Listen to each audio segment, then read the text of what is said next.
power cuts lasting 2 to 4 hours. And residents have not had running water for 7 weeks. What is the ANC doing for us? Nothing. Can you give us a date? No. Corruption. So overcrowded in the classrooms. Will I ever get a job? The impact of grey listing. The country that we have structured since 1994 is designed for this to happen.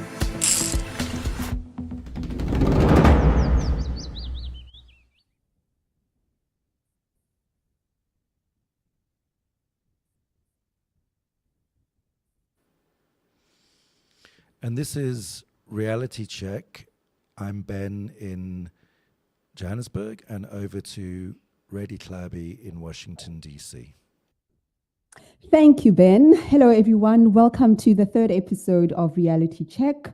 Redi Tlhabi, and of course, my friend and colleague Ben Cashton is with me as usual. Today, we're focusing on what the political parties in South Africa are promising. Of course, we can't speak to all of them, but we certainly are going to hear from the biggest parties. That's the ruling party, the ANC, and of course, the Democratic Alliance. And for many of us, the new kids on the block, and find out what it is they have to offer. So let me tell you something, Ben. When I was younger, I loved to read election manifestos. Firstly, because I was a journalist and needed to be on top of my game. I hosted town halls going all over South Africa, round tables with all political parties. I remember one where we had 26 party representatives on stage. It was chaotic but fun.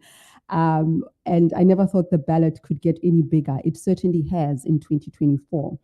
I read the manifestos, Ben, with excitement, to prepare for work, but also because I was full of hope.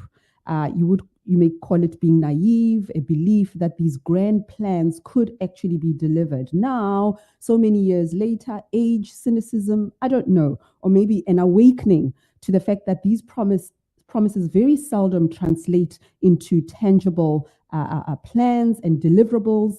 2004, it was hope, excitement, economic growth. I think we were on 3.4% in 2004. And the ANC won that election with a resounding victory of a 2/3 majority. 20 years later, 61% of young people in South Africa aged 15 and 24 are unemployed. Our homicide rate, 2023, was 45 per 100,000 people, the highest in 20 years. And I really want you to process this and listen to it. The highest in 20 years, our country's per capita murder rate. This constitutes a 50% increase in 12 years, 50% increase in that. So, and then there's the COVID pandemic. It became clear at the height of the COVID pandemic that South Africans are getting hungrier and hungrier. More than 24 million people were living in stressed or higher levels of food insecurity. So we've got problems, guys. We have problems. We have today an ANC veteran. She is an NEC member. She's an economic advisor. She's a thinker and an intellectual and grew up in the ANC and knows it culturally, emotionally, and intellectually. And we'd love to hear about the ANC plans from Phoebe Potgieter. Thank you so much for joining us. It's very, very nice to be with you. So let's talk about this. The ANC, your manifesto promises to create 3.5 million public sector job opportunities. You mentioned the presidential employment stimulus plan, national youth service, and so on. But the unemployment, can we agree that this is a ticking time bomb that your party has not had a response to for 30 years? Thank you very much, Redi. And just a correction, I'm not the economic advisor. I'm a policy advisor and head of policy and research in the ANC. But good afternoon or evening to the listeners. If one look at our elections takes place at a very important moment in the history of South Africa. It's 30 years, 3 decades. And certainly the figures that you mentioned are indeed true. With regards to the murder rate, with regards to unemployment. Quite interesting, I was talking yesterday to the CEO of the Inclusive Society Institute, and he was mentioning that in 1994, the murder rate was 91 per 100,000.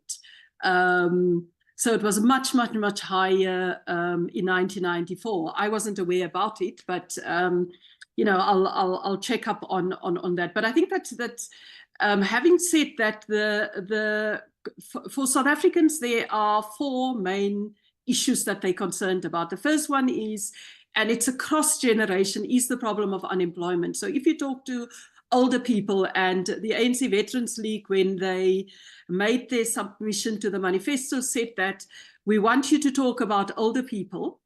And we thought that they wanted us to include something about pensions. And they said, no, what we want to talk about is what are we going to do about unemployment, because our pensions have to stretch so far because multiple generations live in our homes and they're dependent on our pensions. So it's a multi-generational issue. And this is why the manifesto, we've got 6 priorities. In the 2 first priorities deals with the economy. So the first one is to look at a jobs plan. And that jobs plan has 4 components to it. The first one is public work opportunities, you know, expanding the expanded public works program, looking at expanding the National Youth Service, because we have one, but it's relatively tiny.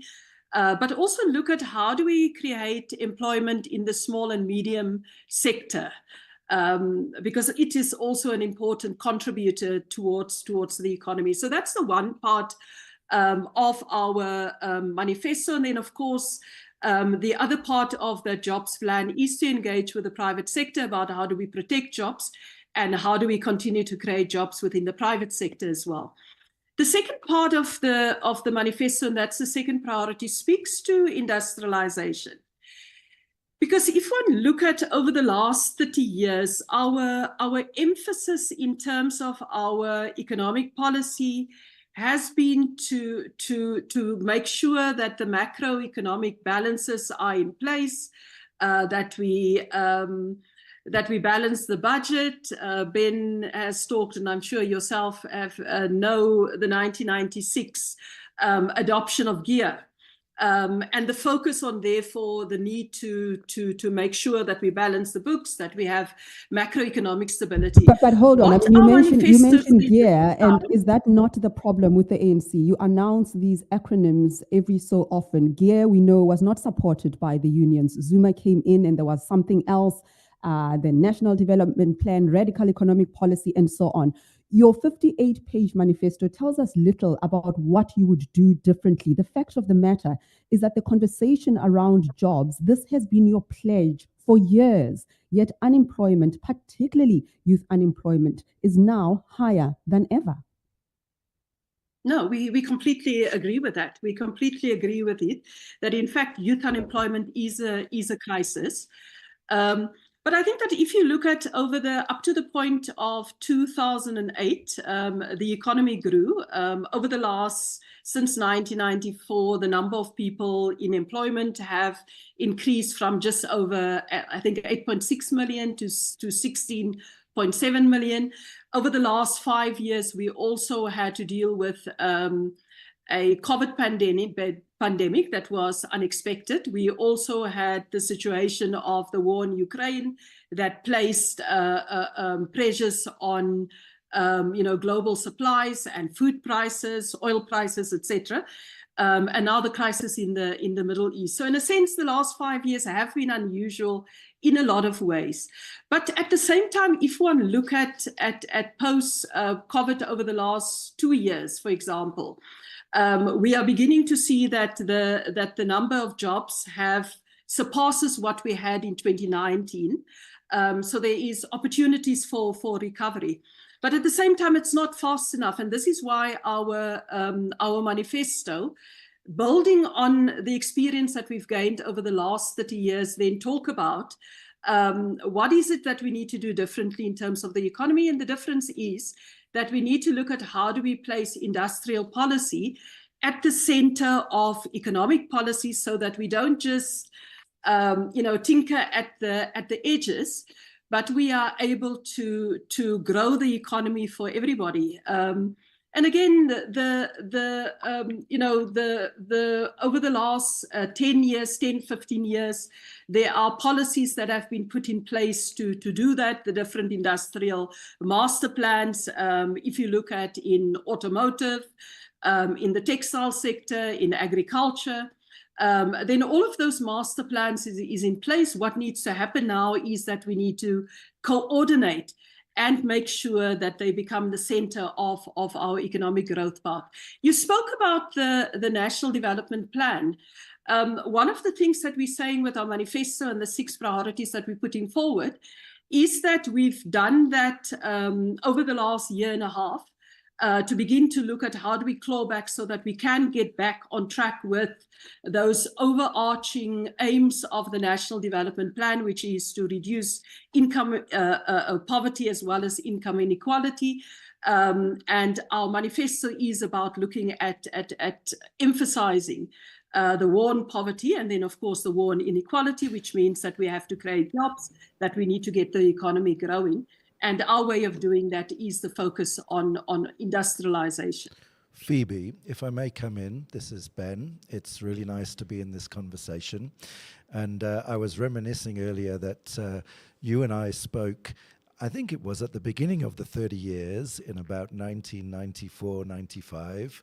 I was in the presidency and you became then, I think, the Secretary General, if I'm not mistaken, of the ANC Youth League. And you were one of the people who kind of schooled me in the history of the ANC and the hopes and dreams of the movement that the ANC led across South African society and the vision for reconstruction and development. Fast forward 30 years, and I feel a sort of emotional letdown, and I want to find out whether you really feel the same emotional letdown by the movement and by the party, because there've been housing programs, there've been health programs, there've been industrialization programs of the kind that you talk about. But most of the aims that we had the Reconstruction and Development program, of course, before GEA. Most of the aims in the Reconstruction and Development program, we've done really badly at. We still have many people in the country living without water that they can afford to go on paying for. We have the high unemployment figures that Redi referred to. We have not a stable energy supply or electricity supply to the majority of the population. So many of those early objectives we have missed. And at the same time, we know that we've lost a lot of the resources that South Africa should have been applying to the problems that face the country. Either those resources have left because we've let companies go and list in other parts of the world and finances have gone overseas, or they've been looted, Phoebe, by the ANC. And, you know, my heart bleeds as somebody who is part of this society and wants to see money spent on the needs of the people. Doesn't yours, I mean, at the point of an election, of the 7th election in democracy, do you have some sympathy for those who say, you failed to self-correct? It's your party that was involved in the looting, whether it's a different president, you know, not the current president. We could all get behind somebody else. I mean, my historical emotions are all with the ANC, and yet the ANC has failed to self-correct. I think this is what so many people feel. Don't you have some sympathy for those who say, let's get behind, you know, John Steenhuisen, let's get behind Songezo Zibi, let's get behind Julius Malema, let's see if someone else can do the correction that the ANC has failed to do, and we still bring all of the knowledge and all of the ideas that you guys have, but let someone else do the correction of this problem that we have of looting, of failure to carry policies through and change the society. Sorry about the long speech. That's my question. Yeah, no problem. I think that let me start off with what you said, that the objectives of the RDP were not met. I think that if you look at the Reconstruction and Development Program, at the core, were a number of programs. The first one is the introduction of a social wage in housing, providing housing to people, water, electricity, sanitation, education, health, so meeting basic needs. That was one of the pillars of the RDP. If one look at the Stats South Africa of 2022, the census, South Africa has come a long way. We are on the cusp in a lot of areas towards universal basic services from a situation where people in 1994 did not have those services. So I think that as part of our body politic, that social wage has been consolidated, and I don't think that any party can come into even in their manifesto to say that we need to do away with that social wage. So I think that that's one of the achievements, and we have to thank the Reconstruction and Development program for that, to say that meeting basic needs need to be part of the core of what every government must do, and it needs to do that. Now, one of the things that we're saying in our manifesto is that the better life for all, which is the promise of the RDP, is something that we need to continue to push. And it's the circumstances in which it takes place differs over different generations. I mean, if you talk to young people today, they say that, well, you can't remind us about water and electricity because as a government, you're supposed to deliver that. And it's good that they accept that the social wage is part of the responsibility of any government, no matter who that government is. And I think that that's part of implementation of the Reconstruction and Development program. Taking that as a step forward, yes, indeed, there are mistakes that's been made, and the ANC have been in power for the last 30 years and has to take responsibility for those mistakes, irrespective of who its leader was.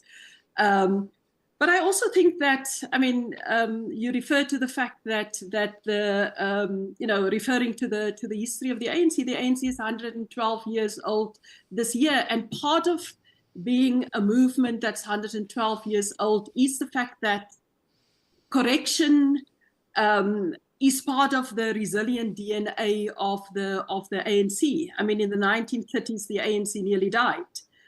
Because of exactly the same kind of leadership that you saw today, that you are referring to, that's not interested in people, that's not serving people, that's self-serving.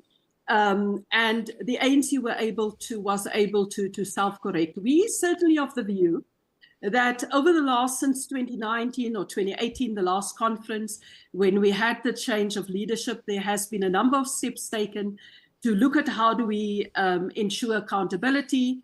The ANC made sure that we indeed have the Commission Against State Capture, and we encourage our members to go to the Commission at the highest level, including the President, and to cooperate with that, with this report of the Zondo Commission. Well, Phoebe, government is looking at it as well. Let's say so something. Let me finish, because you did a very long speech. Allow me to respond to the issues that you raised. So the question that you raised about sympathy for people that say that they are disappointed, I think that the ANC is very much aware that there is a lot of disappointment, and I think it's reflected in the fact that so many people in the last elections, in particular 2 elections, both local as well as 2019, didn't turn out to vote. They didn't yet cross to other parties, but it was a clear sense to people, to the ANC, that people feel deeply dissatisfied, and hence our commitment towards looking at how do we fix things and do better. And also address the mistakes that's been made. So I think that the yes, indeed, it's going to be a difficult election for the ANC, because I think that we have those baggage. But I think that at the same time, if you look at the parties that you refer to, ask a resident in Langa in Cape Town whether Steenhuisen represent their aspirations, or in Lusikisiki in the Eastern Cape. And I think that the ANC has a very deep commitment, as well as a track record about that commitment to what we said in the RDP in 1994 to create a better life for all. Thanks, Phoebe, and we'll take up your offer of asking those residents whether Steenhuisen represents them, and in fact, after we've spoken to you, we'll speak to a DA leader and put that to him as well. I mean, look, my follow-up is just to say, I think I, like many people in the country, we want you to do all the things in the manifesto. We want you to finish the job that you set out in this manifesto. But as Redi said, you've made those promises many times before. And there is still impunity in South Africa. There are many in the ANC around President Cyril Ramaphosa who were named in the State Capture Commission. They're in Parliament. I think, one or two are still deputy ministers and so on, who have not been held fully accountable. I'm sure we want to go a little bit deeper into that question. So the question is, who's the one who is going to, apply all and actually deliver on those promises in 2024? If it's you, we'll sure as hell hold you accountable to doing it this time around. Redi? Well, I think that That's your question. Let's get an answer. Oh, sorry. The question was about who will implement those commitments that were made in the manifesto, and I think that it's the ANC as a collective. The National Executive Committee is ultimately responsible. I'm a member of the National Executive Committee and part of that collective.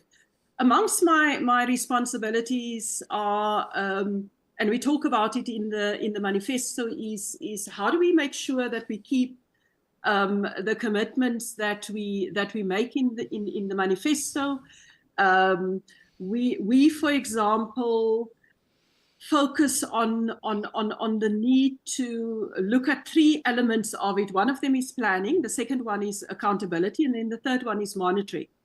To be able to say that we build up the capacity to, as the ANC in headquarters, in provincial offices, regional offices of the ANC, to be able to say that we've said in 2024 that we need to create 2.5 million jobs in public employment, and we need to create 1 million jobs in small and medium enterprises, and to be able on an annual basis, or at least every 6 months, to be able to report on those undertakings, whether we are moving forward on this or whether we are regressing on it. And then also to hold our employees accountable in terms of making sure that they explain why we have not been able to live up to the undertakings. But I also think that the question about implementing policies and the project of social transformation is political parties play a role, government has to play a role, but I also think that the media, civil society, all of them have a role to play to say that you said that we're going to do better with regards to the water. That yes, we have taps, but we don't have any water in that taps for I don't know how many days, and some instances months. And hold our councillors and mayors and ultimately the Department of Water and Sanitation accountable for explaining why I have to come in here, Phoebe.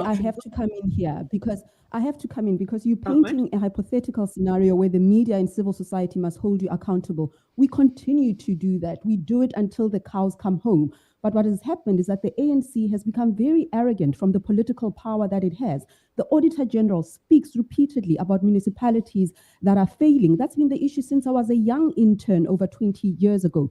Municipalities not providing clean water. Sona spoke about more intervention by provincial and national government. Not a new debate. In 2009, there were some municipalities in Limpopo, the Free State, Eastern Cape, that were taken over by the national government. But still today, those are some of the poorest municipalities not providing water.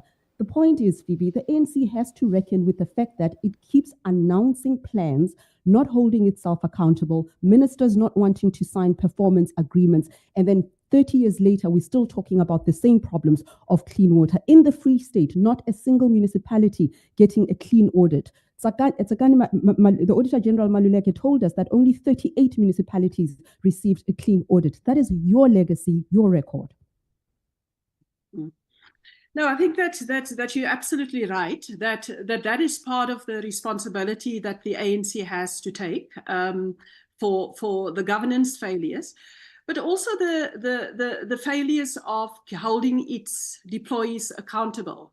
One of the things that we have done over the last 2 years since the last conference was to establish a section at department at headquarters to look at, and also in the provinces to look at monitoring and evaluation, something that we haven't done adequately before, so that we are able to respond to the issues that you're raising as the media, as civil society, and be able to call in our, whether it's our Minister of Local Government, whether it is our mayors who refuse to who fails to get a clean audit, year after year. And what we said in the manifesto is that we need to look at those kind of accountabilities. I think that the ANC realized that we can't keep taking the electorate for granted in the way that it has been. And I certainly think that the kind of arrogance that you refer to in some quarters is certainly something that hasn't been helpful. But I think that at the end of the day, we need to get things right. We need to make sure that the promises of 1994 of a better life for all, that promises are being delivered on. And fixing the economy, fixing government, fixing service delivery is certainly part of that. Yeah, I think we see in the manifesto there's a lot of reckoning. The ANC reckons with the fact that it has taken the electorate for granted. There is a part where you talk about returning to your intellectual heritage and so on. In fact, the quote is, "The hardship and suffering of many has led them to believe that the ANC leaders care only about themselves, that we are soft on corruption, and that we do not care about the suffering of ordinary people. We admit we made mistakes as the ANC." That's what you say in your manifesto.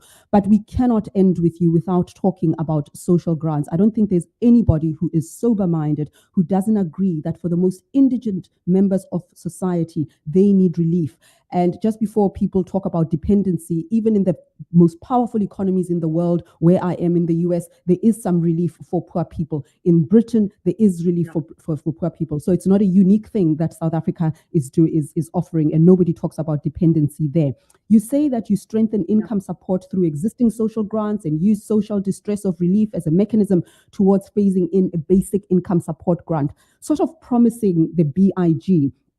As things stand, 26 million people are on grants, taking about 232 billion from the fiscus. We need grants, of course, because of the reality of our situation. But at which point, Phoebe, does increasing grants inadvertently reflect some failures to create economic opportunities and jobs? In other words, when the president stands and boasts about the number of people that have been assimilated into the grant system, yes, it is positive, but it also shows that it is an economy that is not employing people. Yeah, no, absolutely. And this is why our manifesto, in its first two priorities, talk about how do we create jobs. Because the reality is that, I mean, the people who are on the social grants want to work. They're mainly young people. They are older people that's on social grants. They want to work. They want to be able to provide for their families. And they see the SRD and other, I think the other grants are a little bit different because it's for old age pensions and people with disabilities and child grants. I think that they're different from the social relief grant. So those are able-bodied people between the ages of 18 and 59, and they want a job. And this is why, as I said, our manifesto focus on that shift to ensuring that we're growing the economy after 15 years of pedestrian growth to no growth. We need to make sure that we invest in infrastructure, that we get our logistics sector right, and we're beginning to see some advances there. I mean, if you, for example, look at where we were at the beginning of last year with regards to load shedding, we've added about 3,400 to the grid.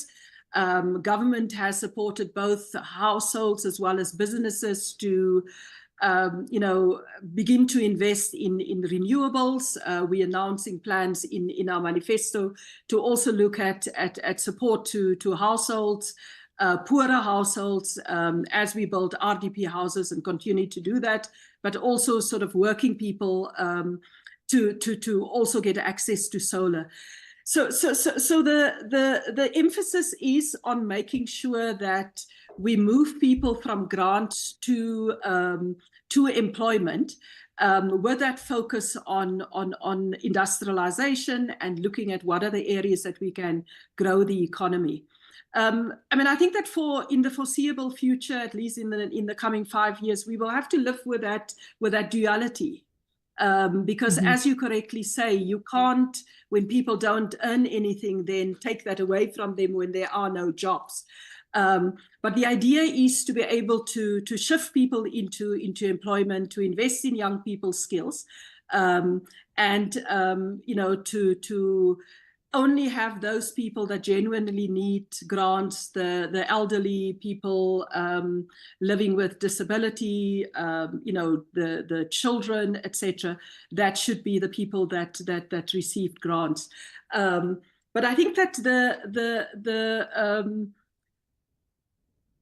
the reality is, as I say, that when we look at our social wage, the grants is one component of that social wage. It also includes giving, free education, the no-fee schools, scholar transport, the provision of a meal a day to children in school, about 9 million children that receive that meal. That's all part of the package of the social wage that we need to continue as we also then concentrate on growing the economy so that more people can work. Yep. I thought we'd lost you there, but you'd finished. I wanted to come in and say, I'm coming back to whether or not the ANC is the party that can do everything that you say, is on the table to do in the next period. And I want to offer you 2 pieces of evidence real quick. If you're going to do it all that you want to do, you need the resources.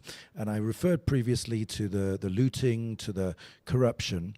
But there's also the issue of finances leaving the country. And Finance Minister Enoch Godongwana made the admission just very recently that it was a grave mistake to allow, and those are his words, a grave mistake to allow pension funds to continue to take large amounts of money offshore from South Africa. And this is a continuation of something that the ANC has allowed and encouraged ever since the early days when Trevor Manuel allowed Anglo-American and others to list overseas and take their resources away. If you don't have the resources, if you lose the ability to hold business to account, Phoebe, and to mobilize these resources, you become more desperate. You have to have someone to blame. And I want to quote from your manifesto where you talk about foreign nationals in South Africa. And I would say that you are now, the ANC is in danger of engaging in xenophobic populism in order to deflect attention from its own failure. You say in your manifesto, the ANC will give preference to South African job seekers and act against employment and exploitation of undocumented persons. Remember those heady days? Back, in the days of the RDP, we said the South African success must be a success for the whole region. South Africa, as the powerhouse in the region, can provide opportunities to everybody, including those who were part of supporting the South African liberation struggle. Has the ANC lost the moral high ground to do what it is you say it's going to do, and it's resorting to populism now? Well, I don't think it's xenophobic.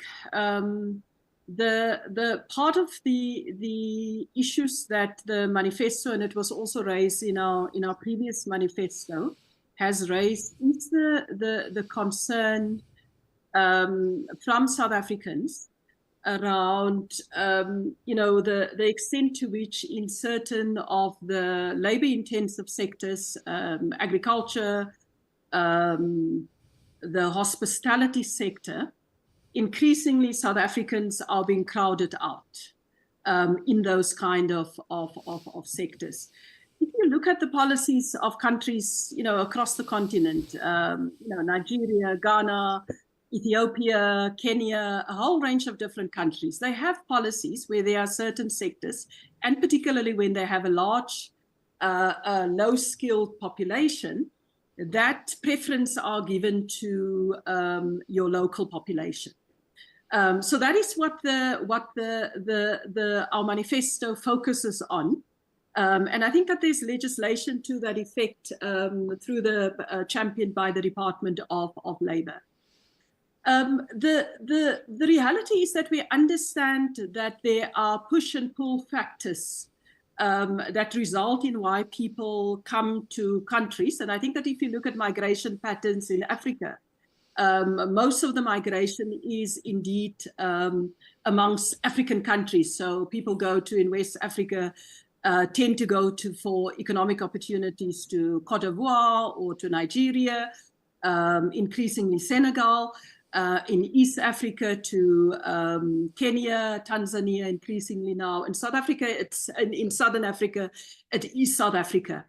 And this is why we talk about the question about migration also in the context of the African Continental Free Trade Area and in the context of Agenda 2063, because indeed those policies of the continent speak to the questions about migration. So we need to look at South Africa over the last 30 years have been part of developments in the continent, the work that we do through SACU, the work that we do through SADC, the work that we do through the African Union, and now the African Continental Free Trade Area. That South Africa can't be an island of prosperity for some, and it's not prosperity even internal for everybody, in a sea of poverty. We need to look at how do we develop the rest of the continent so that there's shared prosperity. But I think that there are inner circumstances where we have the kind of inequality that we face, and where we have the kind of levels of unemployment. It does mean that as a country we need to look at how do we look at our immigration policy and the issues that our population raise. But it is one thing, Phoebe, it is one thing to do that, and the rest of the world is dealing with the migrant crisis, which I think, the immigration policies of the EU are very, very racist. What we don't want to become is like Britain, saying we will open our doors in as far as you help us achieve what we want to achieve, but we'll keep outsiders out. I mean, they are predatory and very transactional. We don't want to be that as the most powerful economy on the African continent. We want to set ourselves apart from this kind of imperialist, racist immigration policy that doesn't see Black and brown people as equals to local communities. But I guess the point here, as we close off the xenophobia conversation, there isn't a country in the world. I mean, I'm an expert here in the US. I had to go through the visa process. There isn't a country in the world that doesn't have that. The problem with us is that we've allowed our home affairs processes to be corrupted, to not be efficient. People who are here, well, in South Africa legally, sometimes wait for years to renew their documentation, thereby rendering them illegal, even those who came legally. And then this feeds into the scarce competition for resources, there's xenophobic rhetoric and so on. And some of the measures that were introduced by Home Affairs have had their constitutionality challenged in the courts. So can we agree that even as we want to provide for our citizens, we do have some international obligations and we do need to take responsibility for our immigration offering and the failures at Home Affairs, as we let you go and give you an opportunity to give your closing comment? Of course. Let me just say that I think that you are absolutely correct, that we have responsibilities to make sure that our processes are efficient, and hence the launch of the Border Management Agency to concentrate on that. And also Home Affairs needs to improve its system of visas, do more digital, etc., etc.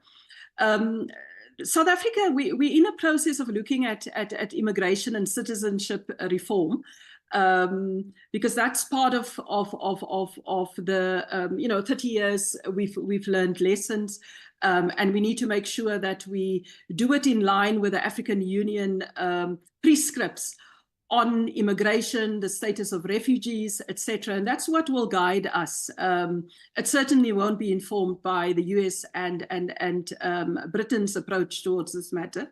We do have continental framework, and that's what will inform our reform of our immigration and refugee and citizenship laws.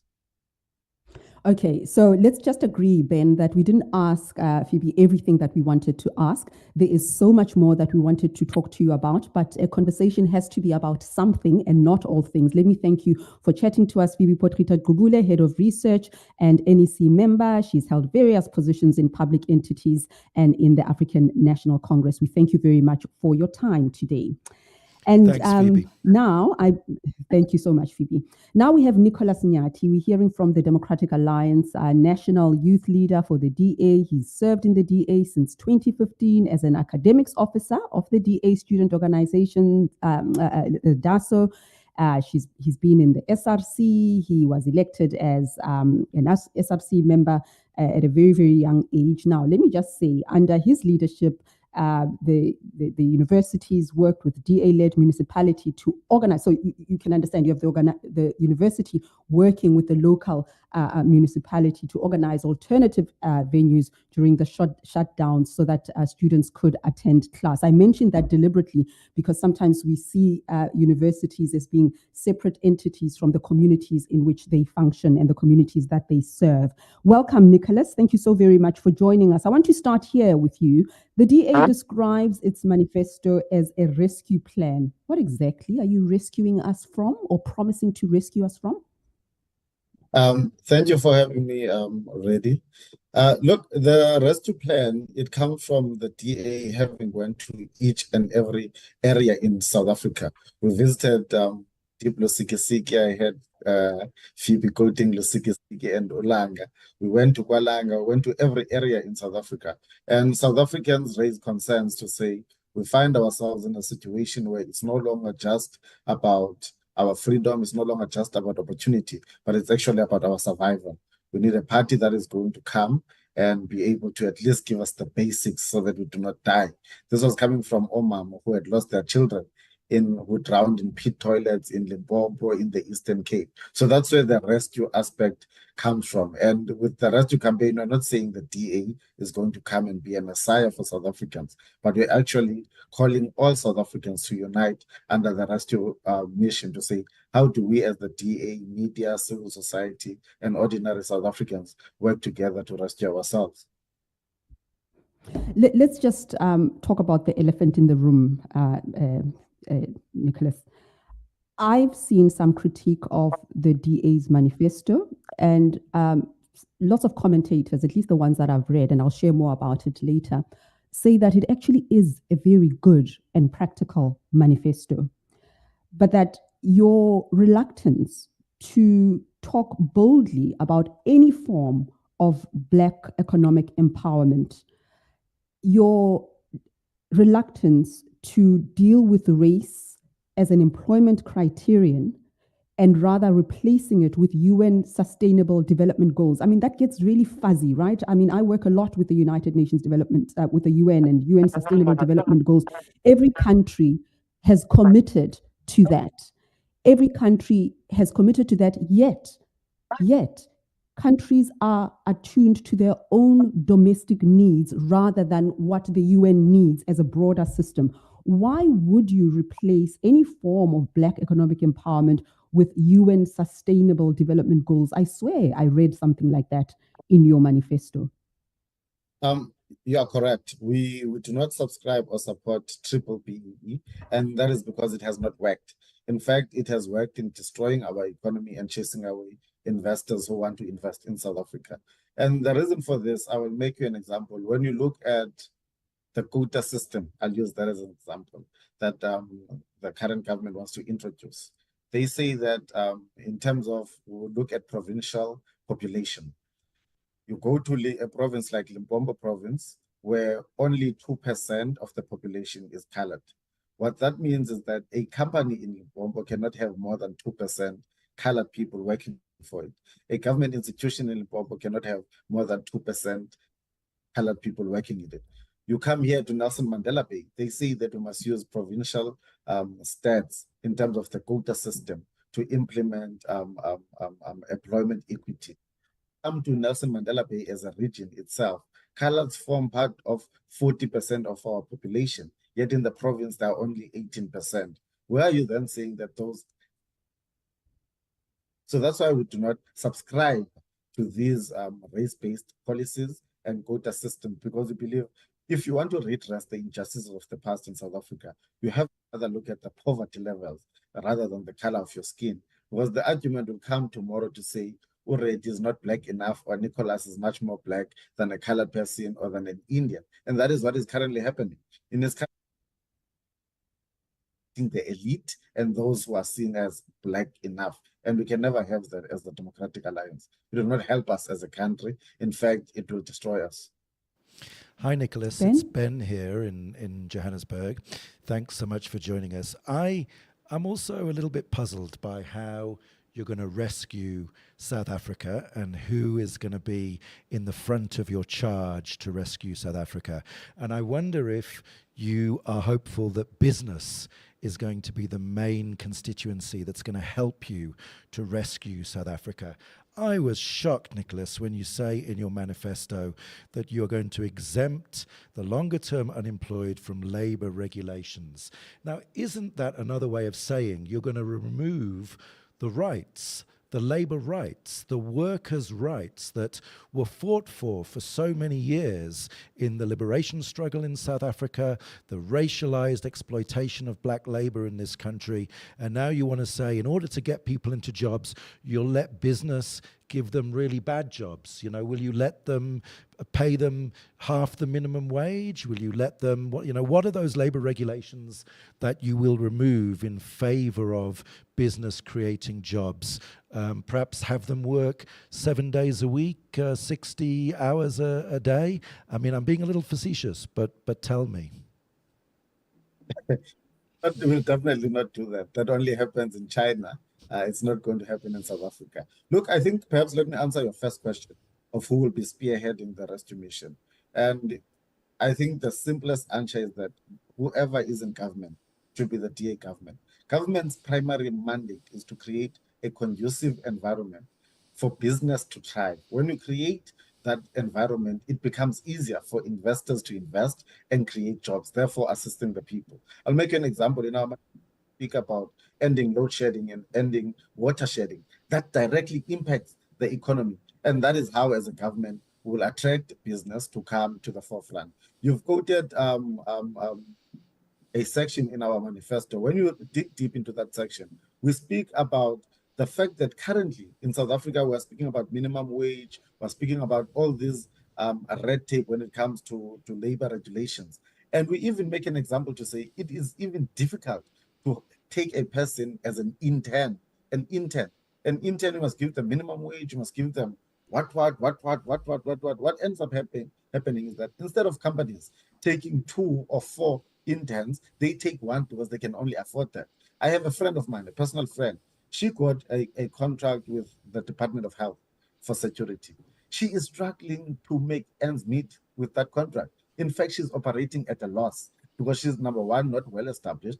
Number 2, they are all these labor regulations. That contract is in Mthatha. Most of the people she has employed there as her security personnel can walk to the clinic. But because of the minimum wage and all these labor regulations, although she and her employees agree that, Sisi, give us, even if it's 3,000, what we can afford, because what we want is a job. Nicholas, you are shocking me. You're continuing to shock me by saying, the way to solve this problem is greater exploitation is the word I would use of workers. Surely you want to grow the economy in such a way that, it's possible for good jobs to be created, not try to place the burden on the lowest paid workers. I don't think. Can I just add here, Nicholas? Let me just add, because we're on the same page with Ben as far as this is concerned, that there's an elitist tone in your delivery that people must just be grateful for any kind of work. We do know of the phenomenon of the working poor. Someone is working, but the wages are low. I mean, there's a reason we have these labor protections. It's precisely because South Africa's economy was built for decades, if not centuries, on the back of poor black labor. I think with the confusion is that yourself and Ben are interpreting this as the DA coming and saying we're going to get rid of all labor regulations. That's not what we're saying.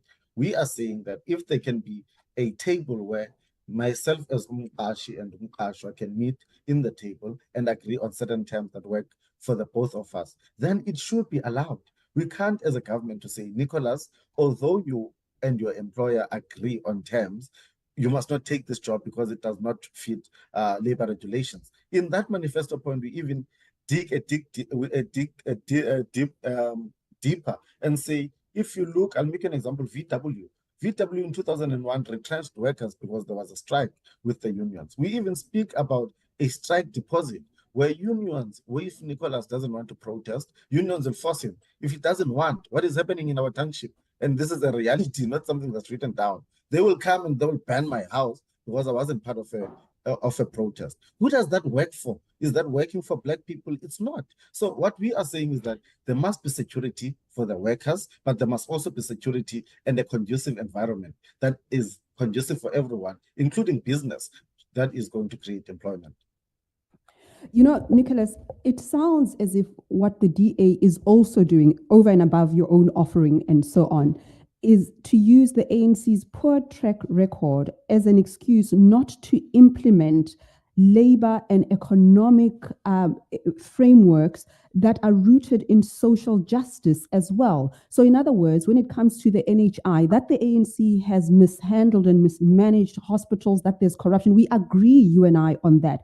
But the principle of a universal healthcare for all, that the ANC has failed in doing what it was supposed to do with the little that there was, does not mean that our health care system doesn't perpetuate patterns of exclusion for the poor, that the ANC has abused BEE. And I say this without any fear of contradiction. They have done that. But that they have done so does not render the historic imperative for it superfluous. So why are you not attuned to those realities in our society? I disagree with you profusely. The DA is not doing things disagree with the ANC or because we want to do the opposite of what they're doing. We're doing or having this approach because we've seen it work where we govern, we've implemented it. I'll make you an example. You speak about the NHI. If you go to the Western Cape is the only province that built 2 hospitals during COVID. There's no other province that did that. Go to those hospitals, the hospitals that were built, state of the art, look at the staffing component. I studied nursing, I worked as a nurse. When you go to a hospital, what nurses want there is, number one, they're understaffed. Number two, they're under-resourced. Now, you come as an ANC and you say, the best way to do this, let's introduce NHI where people can go anywhere. That is not fixing the problem. Fixing the problem starts with doing the basics right. Infrastructure, hiring people. We have more than 8,000 doctors that are not working, but you want to introduce NHI. Why are you not starting to take those doctors and introduce them? We had COVID. We had to go and fetch engineers and doctors from Cuba, yet our own are unemployed. And when we speak about these things, to say NHI will not work in South Africa, we are seen as opposing the ANC, which is not what we're doing. We're actually coming up. I just want to jump in and say the way I see it, is that you might be in danger of throwing the ANC baby and bathwater and everything all out at the same time in the name of solutions that you say will work, but that there is evidence in some parts of the world are the biggest failure. I mean, look at healthcare. The United States, which, had almost exclusively private healthcare, under President Obama, moved back towards much more state intervention in healthcare because so many people were uninsured. I see in your energy section of your manifesto, you want to get the state out of the power generation business. So let's call it what it is, Nicholas. That's privatization. So I presume you want privatization in healthcare, you want privatization in energy. Do you want sort of privatization in everything? Do you want to work yourselves out of a job when you get into government and just have the private sector run everything? Again, I think maybe my English is not fluent enough. I made you an example. I made you an example about Western Cape, where we built 2 public hospitals. I spoke to you about the challenges that are facing the public healthcare. As a DA coming and saying we need quality healthcare, and I've outlined the challenges to say people in Khayelitsha cannot go to their own clinic because there are no resources. There are no doctors, there are no nurses. I never came here and said every hospital will be a private hospital. I've never said that. Now, let me speak about this energy thing. Eskom in its current form is failing. If you look at how residents get electricity, residents can either get electricity in 2 forms. It's either from Eskom or from the municipality. Both forms is not free, someone pays. A resident in Walanga or Khayelitsha is paid for by the municipality. That electricity is not free from Eskom. Someone pays for it. What we are saying is that Eskom is not giving our people sustainable electricity or a permanent electricity solution. If Ben and Redi can come and give us electricity that we have to buy either way, whether it's from Eskom or any private person for the people in Langa and Khayelitsha, we have to buy it as a municipality. We might as well buy it for the person who we know give us load shedding, who we know is going to give us electricity all the time. And that is what the DA is saying. We cannot keep paying Eskom as a state for it to sell to our municipalities and still they are not delivering. The cost of electricity from Eskom is rising, and that is because there are entrepreneurs that must eat, who gets the trucks for coals, who buys the fuel, all of these things. But when it's a privatized system, our people still benefit, and at least we know if get rid of him, get another person. I think I heard you saying if it's privatized, the people will benefit. I presume there'll still be, the private sector folks who want to who want to cream off all the fat, just like the entrepreneurs do now. I'd like to hear at some stage, not necessarily now, how the DA is going to control that corporate desire to extract profit from public services. I didn't see anything in your manifesto, but you'll correct me if I'm wrong, about dealing with the extremely deep corporate corruption in South Africa. Reports saying that South Africa is second in the world when it comes to fraud and corporate corruption. Maybe I missed that section in the manifesto. Redi, you had another question? I want to support what you're saying, that, Nicholas, the reality here is that we have political corruption, and you and I think, are in agreement about that it's not sustainable. It has damaged this country. Let's just leave South Africa for just a moment. In fact, no, not leave South Africa. Even with state capture, we saw that it was these multinational companies as well that were feeding off the weaknesses that were in our society.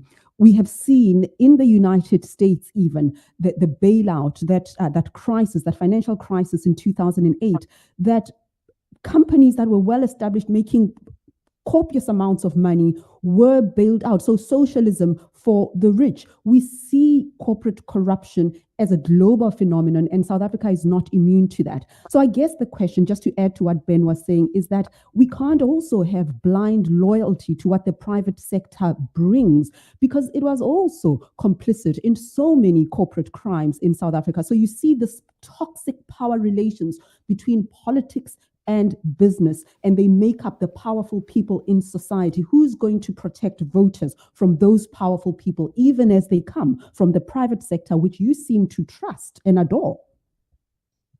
I have nothing against the private sector, the same way I have nothing against the media or anyone. You love them a lot. That's what I'm trying to say. As long as they're doing You love things them the too much. Look, as the DA, we hate the private sector the same way we do not hate anybody. We are against corruption, whether it's by government or by the private sector.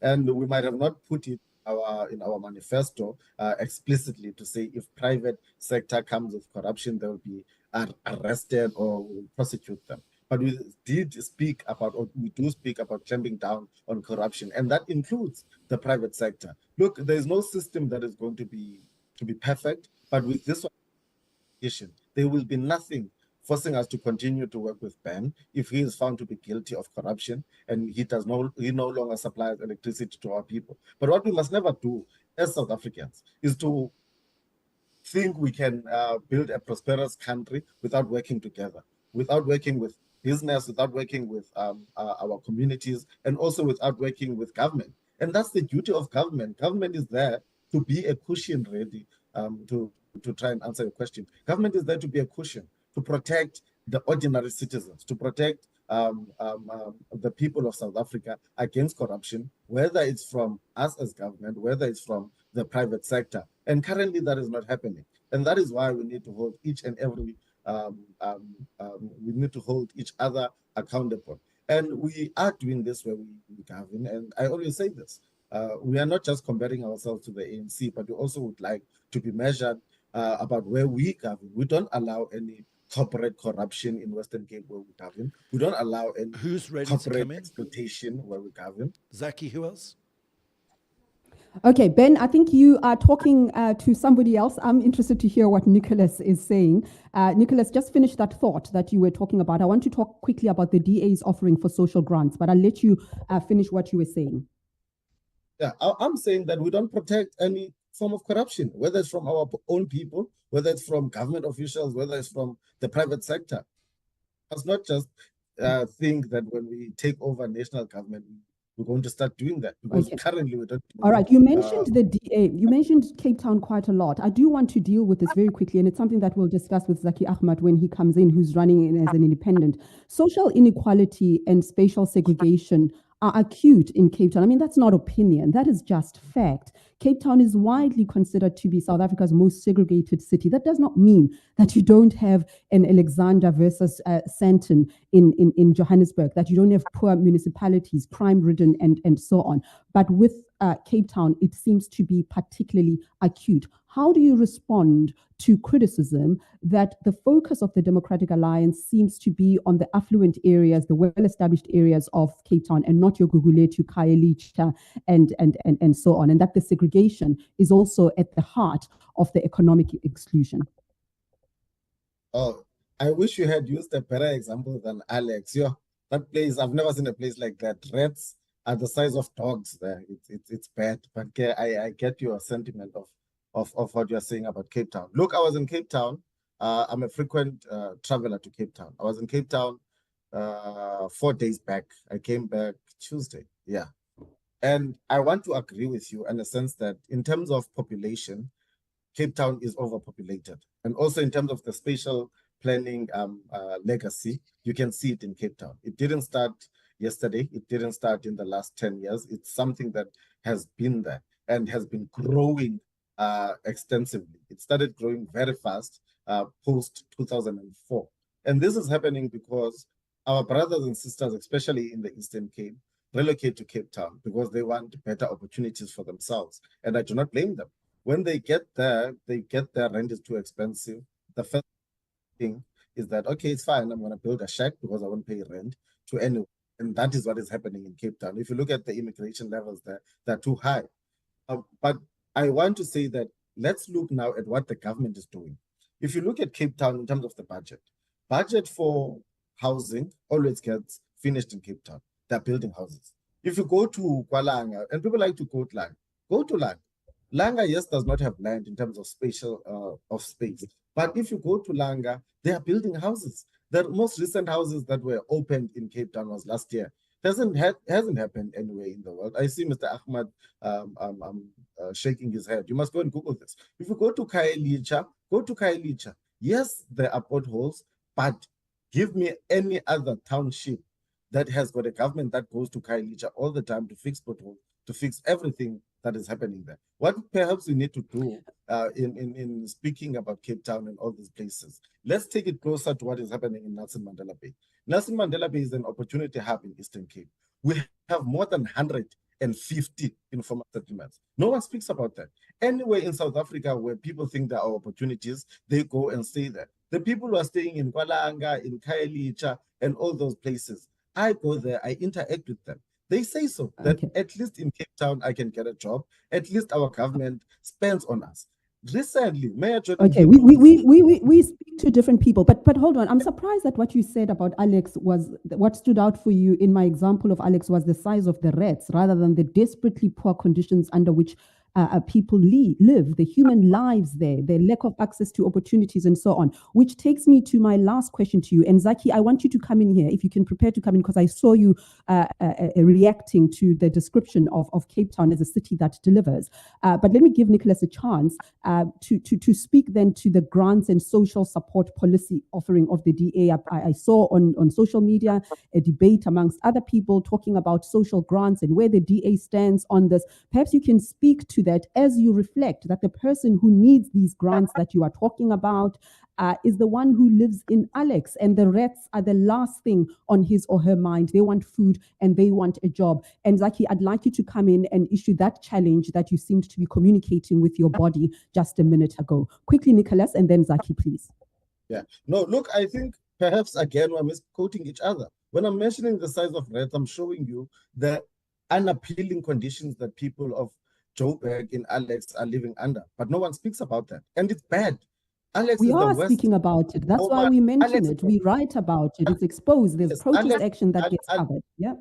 Yes, I've visited many townships in South Africa. Alex is the worst township I've ever seen in my life, and that's why I was quoting those rats. When you go to townships in Cape Town, I'm not saying it's perfect to stay in a township, but at least the people in Cape Town have got access to water, have got access to appluation facilities, have got access to electricity. We cannot say that about the 150 informal settlements in NMP. We cannot say that about the majority of people in Alex. In Alex, you can't even drive there because of the number of shacks that are there. But no one speaks about that. We want to do this comparison in Cape Town. Let's look at where the budget of Cape Town is being spent. We've budgeted over R1 billion to fix the sewer lines in Langa. No one is speaking about that. When we started LEAP officers... I don't know why you keep saying no one is speaking about that. We spent the entire hour putting on the table the municipalities that are failing under the ANC. I mentioned Alex precisely because it is relevant. It seems that you are doing exactly what the ANC does, this one-upmanship over the poor people's lives, where they point out Khayelitsha Guguletu just to show the DA. And here you are harping on about Alex just to show the ANC. I raise that myself because it is an issue. This one-upmanship over poor people's lives is exactly what is wrong with South African politics, and you are doing it right now. You are doing it. Okay, I apologize if that's how it comes across, but I've only mentioned Alex once, and I mentioned Langa about LEAP officers. I mentioned Langa about having electricity. I mentioned Langa and Khayelitsha about having roads that are not perfect, but better than most townships that I've seen. I've mentioned Langa about the people in Langa who stay there who say, Nicholas, I would not move here because at least I can get a job in the city of Cape Town. I've mentioned about all the interventions that we've done in the city of Cape Town. I've mentioned about the R1 billion budget that we are putting in there for a sewer upgrade.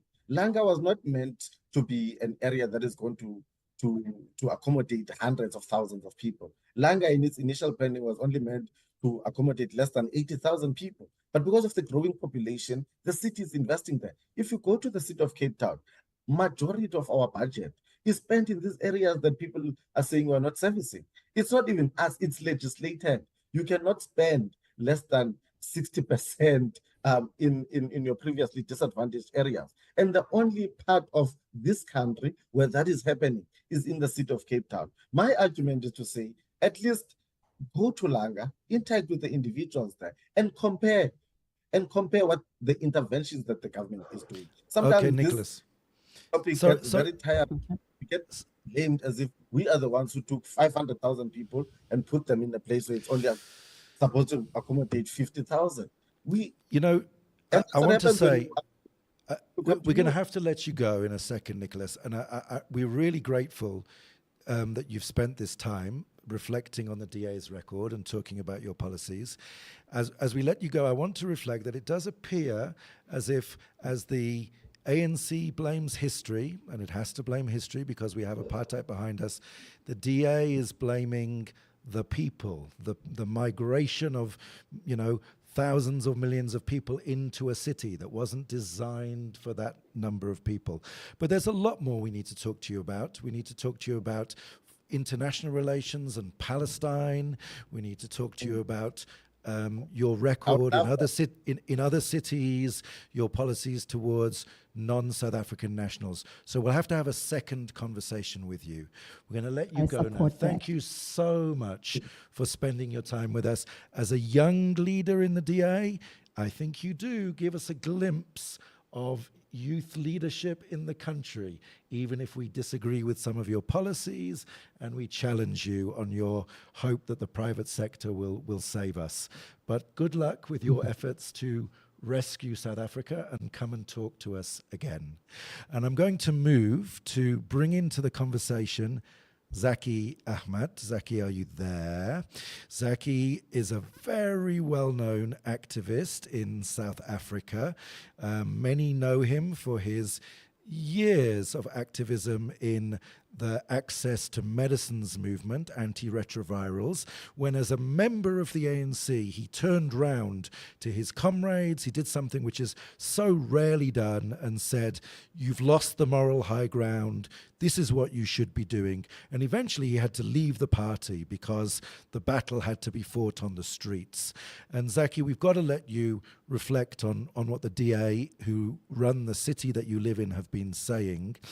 But we need to note also that you're coming back into politics. So we need to make sense of this move from being an activist to standing as an independent in the elections. When you speak to us now, do you speak as a community activist?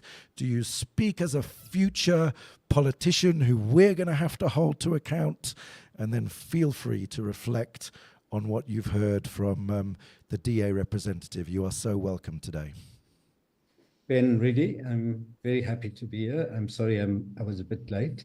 Perhaps I want to start off by saying that the world is in a very deep crisis of inequality, of injustice, of a range of social, economic, political, and cultural struggles that have led to the rising of populism.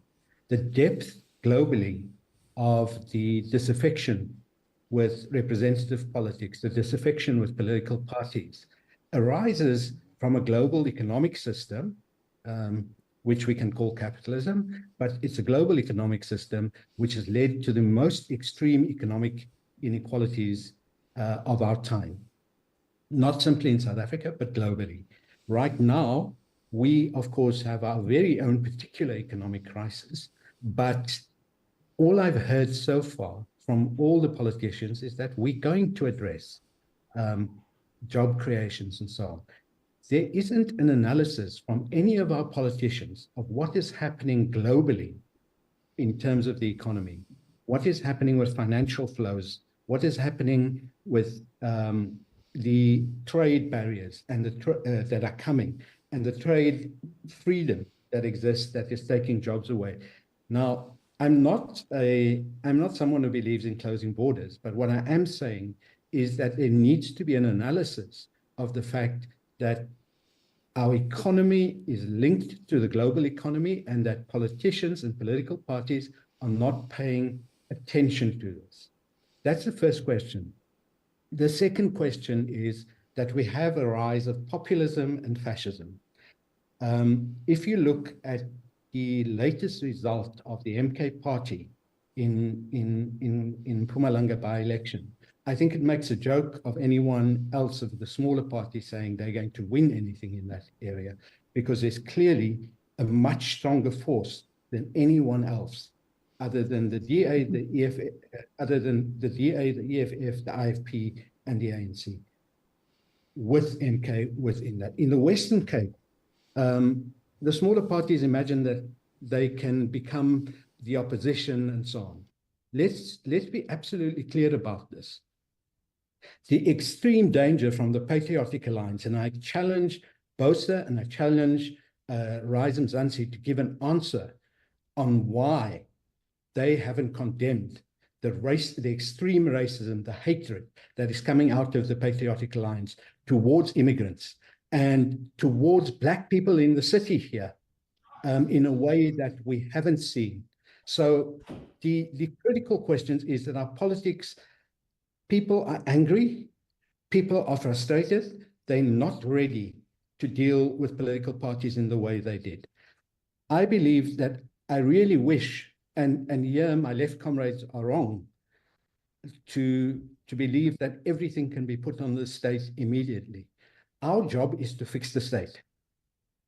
If we cannot fix the state, if we cannot fix PRASA, if we cannot fix green renewable energy, if we cannot fix Home Affairs, SASA, if we cannot fix that, we cannot produce any jobs.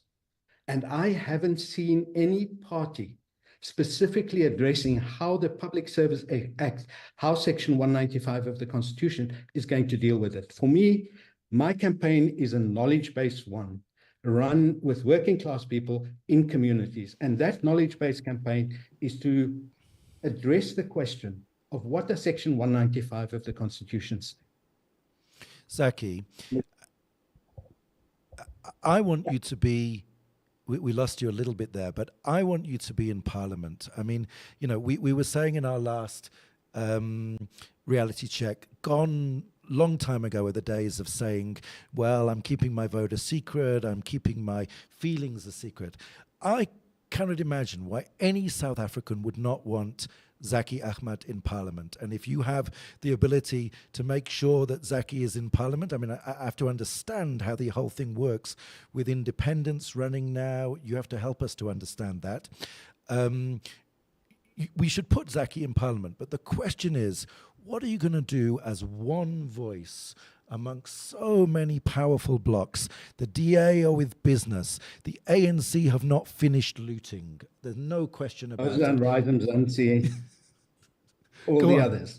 Tell us, how are you, I mean, you know, you should be in Parliament, Zaki, but what are you going to do on your own in Parliament? Well, first, I'm not going to be on my own.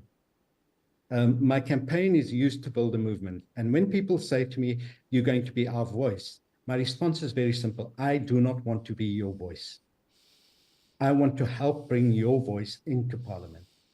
Redi will remember that with our first Parliament, you may even remember, Ben, with our first Parliament, the MPs used to open their doors to wave us in to say, please come and tell us what is needed. Please bring community representatives to address the question.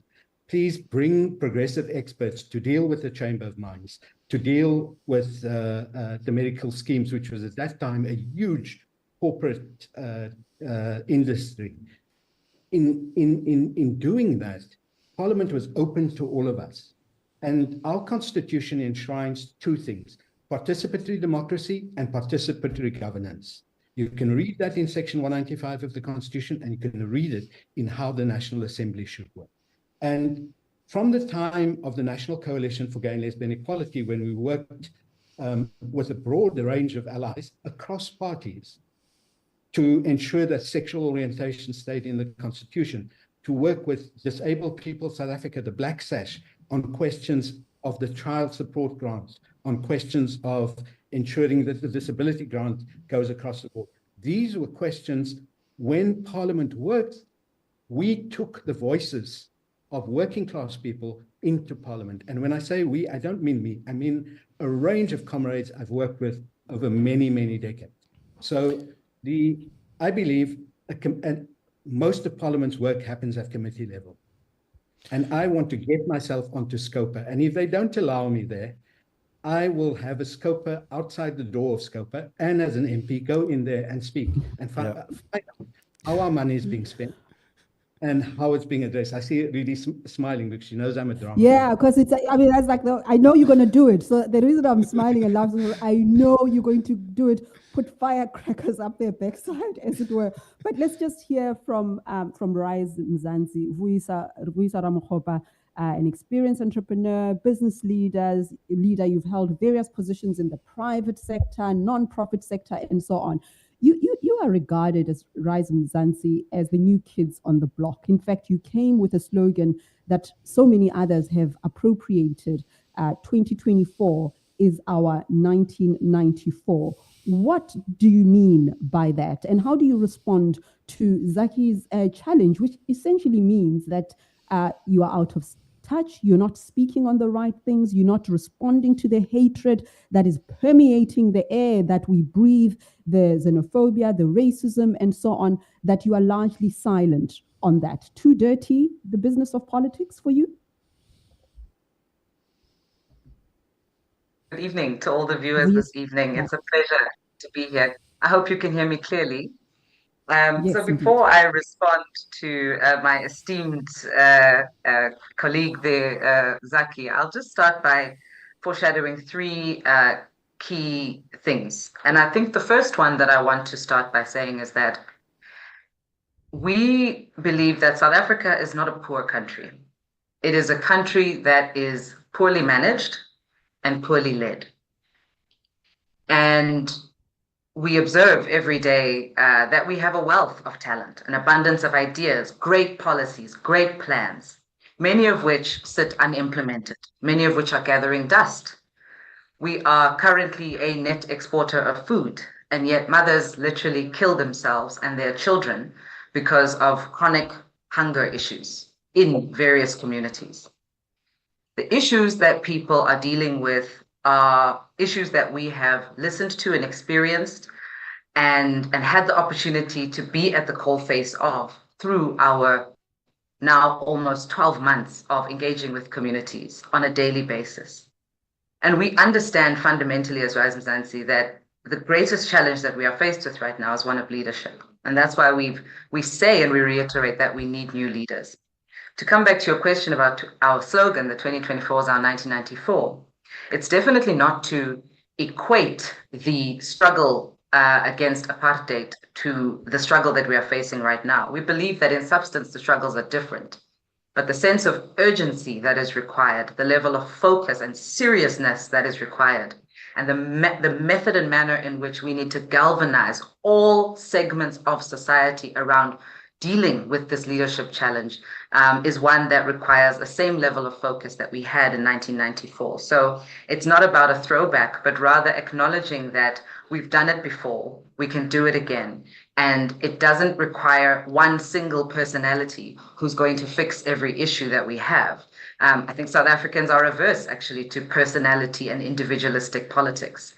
They want to unite around a common mission and a common vision. And political parties provide a really great platform for people to do that.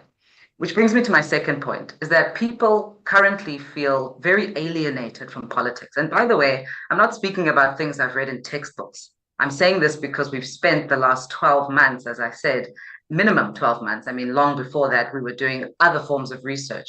But in our form as Rise Mzansi, we are rooted in communities. We are focused on grassroots activism, and we have heard directly from South Africans across all walks of life that they just don't trust politics anymore because it no longer centers people. It's all about the politicians. It's all about what they want and their positions and their internal negotiations.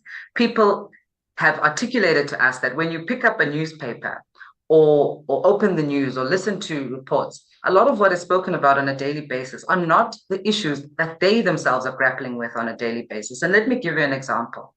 One of the biggest issues facing our country right now, contrary to what some others may believe, is not sort of macro issues and globalist issues. We are facing a drugs pandemic in our country.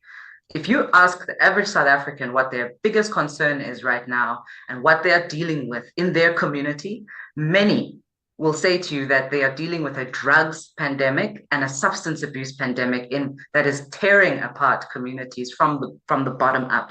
You don't see news headlines talking about this. You don't see media reports about this, but every single community that we have engaged in the last 12 months has reflected on the fact that there is a crystal meth crisis, otherwise known as Nyaupe, that is ravaging young people. And of course, the people who bear the brunt of this, largely their mothers, and the women who are tasked with looking after a lot of these people.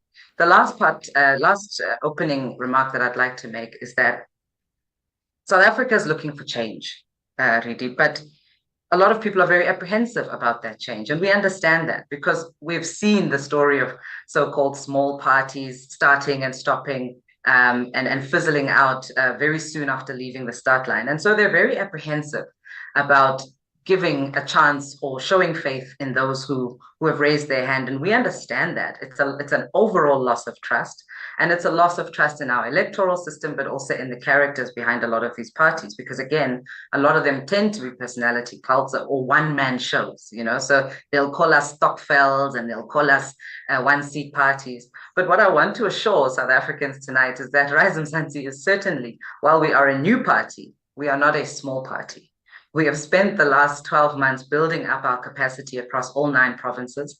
We are registered to contest all 9 ballots in all provinces, as well as the national ballot. And we did that because we are building ourselves for scale. Our interest is not simply in this election, but in the generational mission of building a safe, equal, prosperous, and united South Africa in one generation. And that's an acknowledgement that change doesn't come by the flash of a wand. It takes time, it takes the best and most capable in society to deliver that change, and it requires a unified vision and a platform in which people can bring their diverse views, their broad experience, their skills, their attributes into one platform to drive a common vision. For too long, South Africans have been divided into their smallest parts by political parties. And Mzansi provides an opportunity to reverse that and create a platform where we can once again convene society in what I would call the so-called center of society. And I think, when we talk about constitutionalism, it's not about some document that exists somewhere. It's about embodying the values and aspirations of South Africans, having the humility to ask them what they're looking for. Thank you. Sorry about that. Yes. This is Ben in Johannesburg. Hello, Ben. You speak with such amazing passion and we believe you and we want you. I mean, I don't know who I'm speaking for, but I believe you and I want your voice in this parliament alongside all those tired voices that are almost certainly going to be there as well. It's really exciting that there are people like you who are willing to step forward and say, we're here and we're in the ring. It's such a difficult thing to do in South Africa. But there is this phenomenon of someone saying, of Mzansi saying, we'll be better leaders. Get rid of those guys and we'll do it better. And, looking at you, it seems so likely that you're going to do it better. And hearing your voice, it seems so likely. And yet, what do we know? We know that people get into power, people get close to wealth, get close to opportunities to put huge bags of that wealth in their back pocket or in black plastic bags and so on. So I don't know that we've heard enough from you about the structural change in the way in which South Africa is governed that you're going to introduce, such that Vuyiswa cannot become the next Jacob Zuma, cannot become the next, business person who uses politics to line her own pockets. If I may interrupt. Yep, come in, Zaki. Absolutely. And I'd love to come in on that point, Ben, let Zaki add something to it. We can have a bit of a conversation here, and we'll definitely come back to you to answer it. I'm going to tackle Vuyiswa on the question of globalism. Drugs Vuyiswa is a global problem. And it's trafficking across borders is a critical one. To understand the global drug traffic is essential if you're going to address the question of where those drugs come from. I haven't listened to people for a year. No one ever in any community. Hold on, please give me a chance. I haven't listened for people for a year or a few years. I know what the problems are. But what happens is we go and listen to the community, and then we take the whole list of stuff that people raise, but we don't say to people honestly that this is the way we address things. Now, I want to address a meeting that you and I and my campaign had with you. And I want to challenge you because politics is about principle and honesty. And in that meeting, when I raised the question of whether Songezo Zibi is going to call what Israel is doing a genocide or not, you raised the question that he's not the type of person who poses with a keffiyeh. And don't worry, I've got sufficient number of witnesses for that statement. You also said our party is open to all points of view, including people who can talk about the decriminalization or criminalization of sex work or not. To raise Palestine's genocide in the question with sex work decriminalization was in fact a real problem. And then to top it all off, going to say that you had a meeting with the Cape Colored Congress, a racist party who wants to get rid of African people in this city, that you went to meet with the Patriotic Alliance and the Freedom Front Plus and the ATM because you want to be able to work with them, is a scandal in our national politics, and it's a politics of non-principle. Yeah. I want to hear to call Israel's work genocide. Thank you. Thank you for those remarks, Zaki. And I think that underscores the point that there is a maturity that is lacking in our politics currently. And that is part of the reason why we are struggling even to navigate the issue of coalitions and why the issue of coalitions gives people such anxiety. Now, as Rise Mzansi, we've been very clear, even on the matter of coalitions, that there is nobody that we are enemies with. And this is not about principle or not principle. It's about recognizing that the nature of our electoral system is one of proportional representation. And if you intend to govern, and excuse me, don't cut me off, Zaki, if you intend to govern, you are going to have to ensure that you have the maturity and ability to work with others and to negotiate on behalf of your constituency with others whose views you may or may not share. And that is the nature of our electoral system. So I'm not going to deal with all the rest because I think you didn't come here. I certainly didn't come here to sling mud at Zaki or anybody else on this panel, but rather to debate ideas and the solutions that we have for our country. And one of the things that I've said is that now we don't make the presumption, we don't assume from some arrogant perspective that we have all the answers. And that is why we have undergone a very extensive process of consultation, not because we don't know things, but because we are able to admit that we don't know everything. And I think that needs to be the starting point when you endeavor to lead people, is that you should be humble enough to accept that they may also have something to add about how they might like to be governed. Okay. Ben, you raised your hand. Did you want to say something? I want to bring in Ayanda Ali, who is the Director of Communications for BOSA. Ayanda was a colleague for many, many years as a journalist and a writer. And congratulations on your master's, by the way. I must be honest, I see that there are lots of accusations around clever blacks and Vuyelwa and Ayanda with all your accents and all of that. But I think it's a very good thing for the viability of South Africa's democracy that people who have been comfortable, let's own our privilege as women who are educated.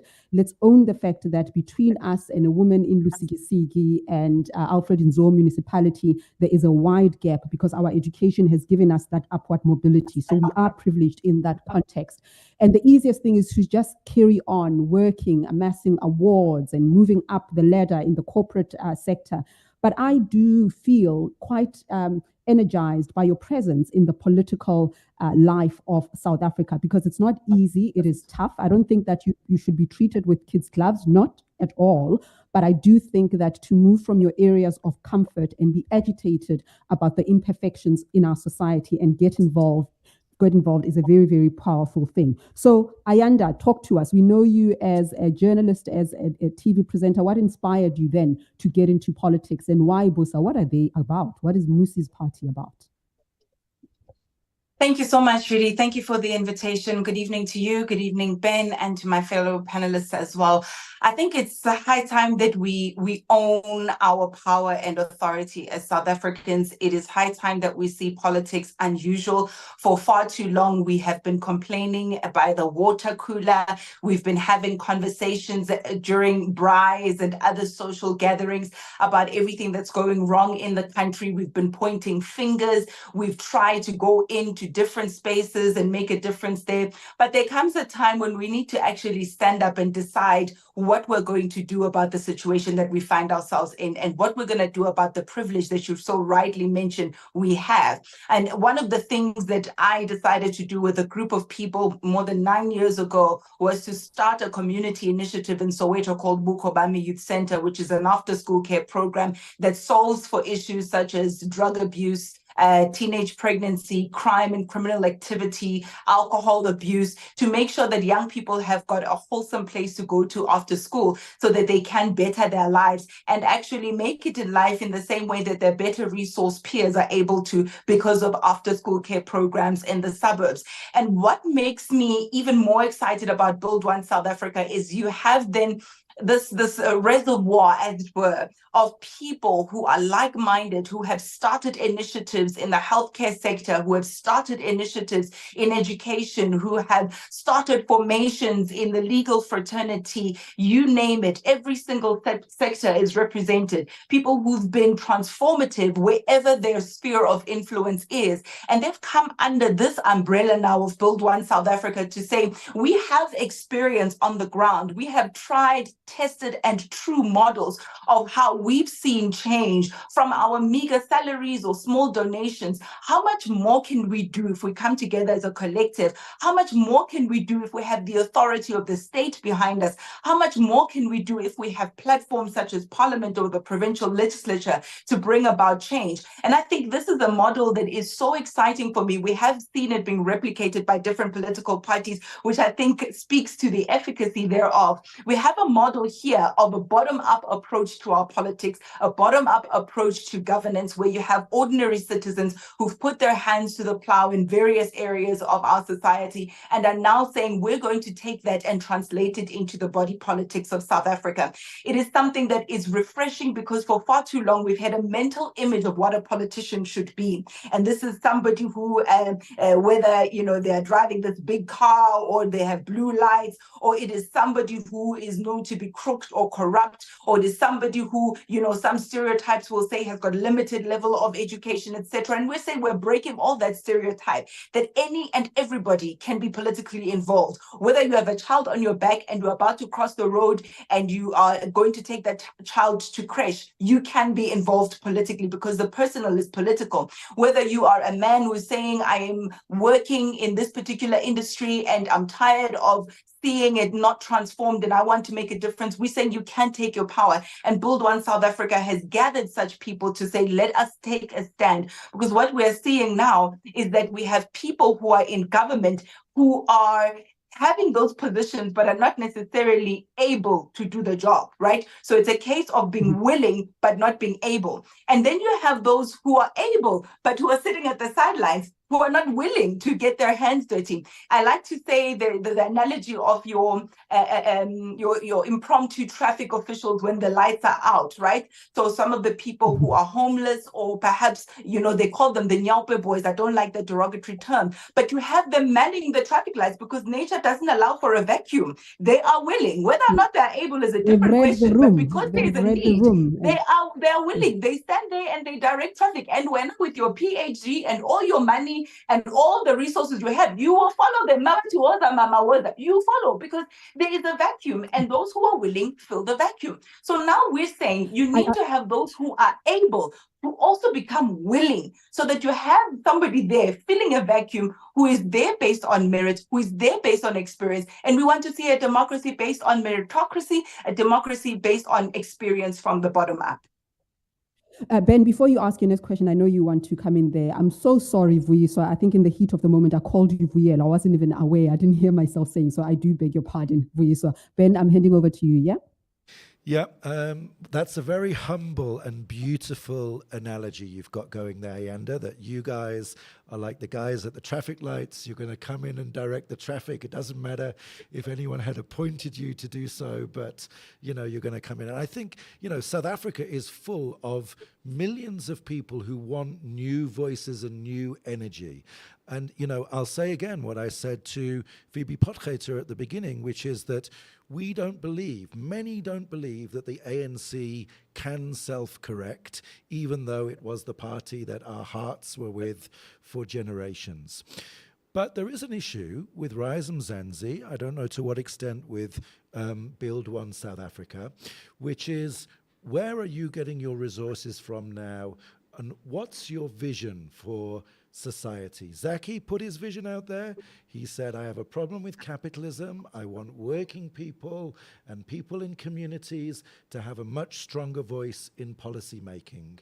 And it's a little bit too easy, I think, Vuyiswa, coming back to you, to just say, we'll lead better, we'll be the right guys. I don't think you fully answered the question of what your take is.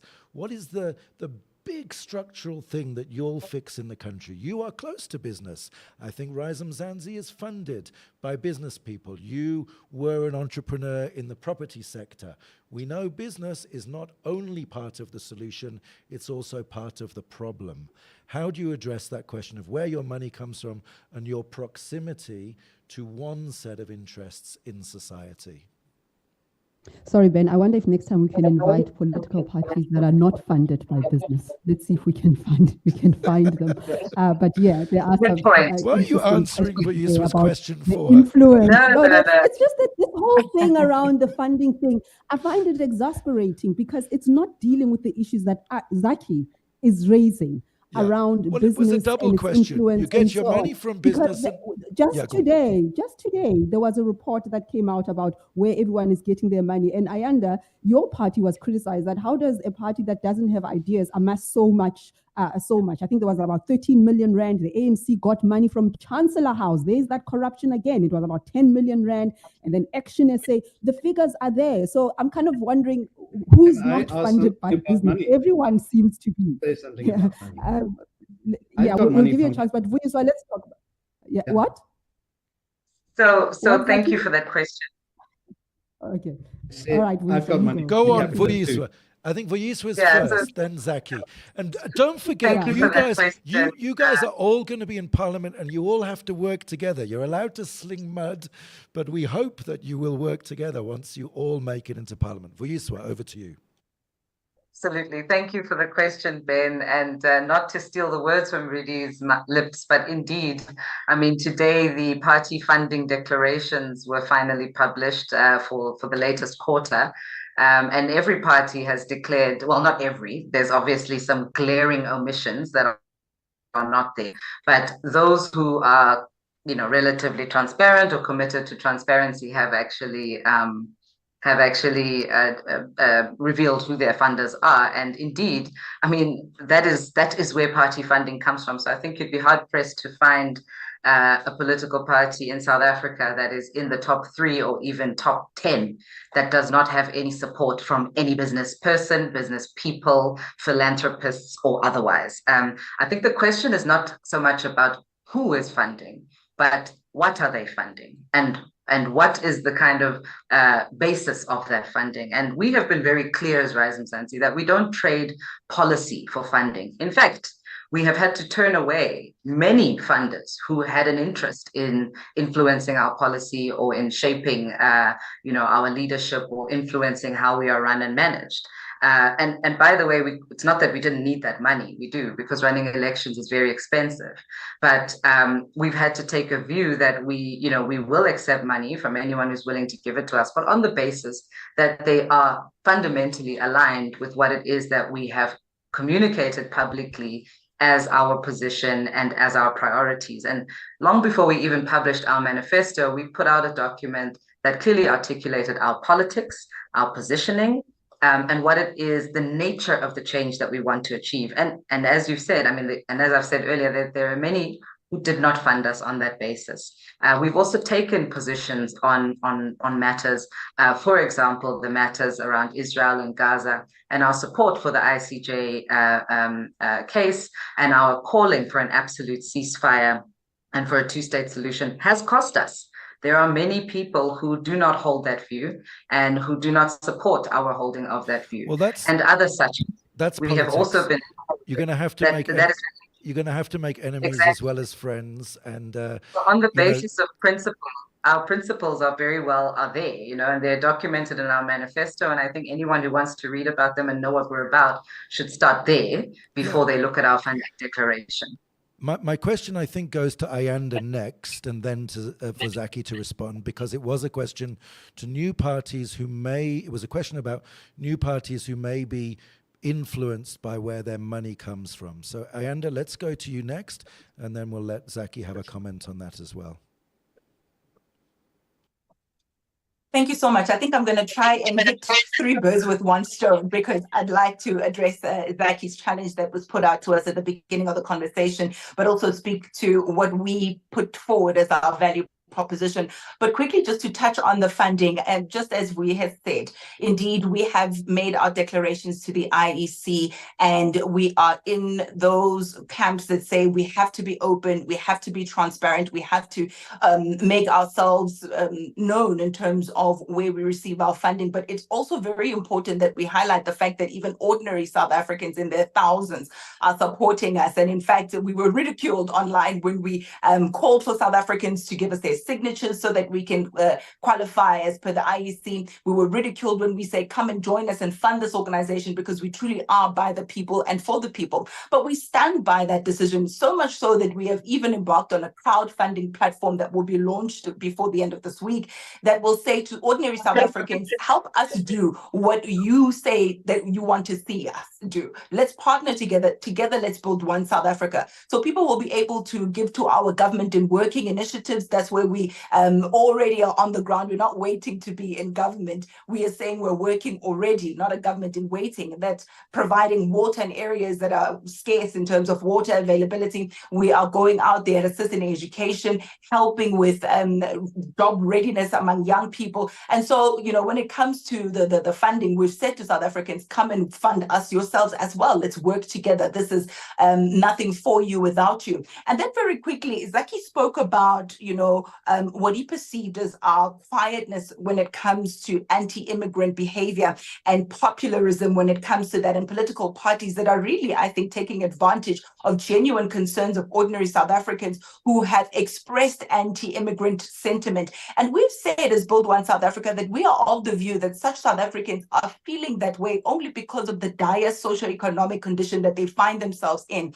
And that is because of the creation of an environment where they have to battle over scarce resources with their neighbors. And a situation where we've got porous borders. Of course, I'm speaking to the converted, you know this already. We have very few immigration officials. Some instances we have corrupt officials that are there at the borders. But most importantly for me, we have a leadership that is not able to hold its peers across the border accountable. So you have instances where right back from the days of quiet diplomacy, and even now to the point where some ANC officials have got mineral interests in Zimbabwe and different other countries. Of course, they're not going to hold their leaders to account to say there is a problem here. Many of your citizens are coming into the country in their droves, and that is not because they are bored or they just want to come to South Africa for a holiday. Sometimes it's a matter of life and death. A woman wants to give birth and they know their only option is to cross the border and to come to South Africa. So we're not having those conversations where we say to our leaders, you are enablers of what we're seeing. How then can Phoebe turn around and say, oh no, we're going to prioritize South Africans for these jobs and we condemn 1, 2, and 3, when you are opening yourselves up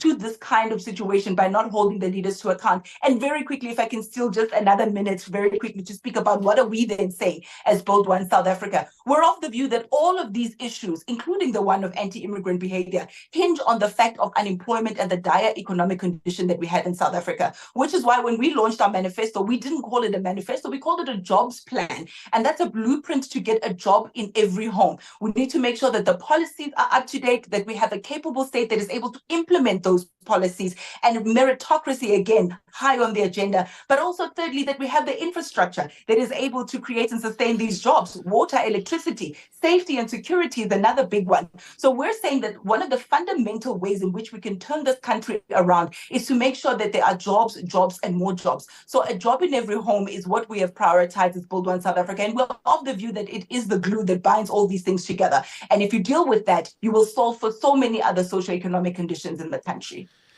That's quite a mouthful. I see you're already practicing at being in government. You said you're already, going through the motions of governing. You've got your South African flag behind you, like we see in ministers' offices. Zaki, does the where the money comes from really matter? Does it matter that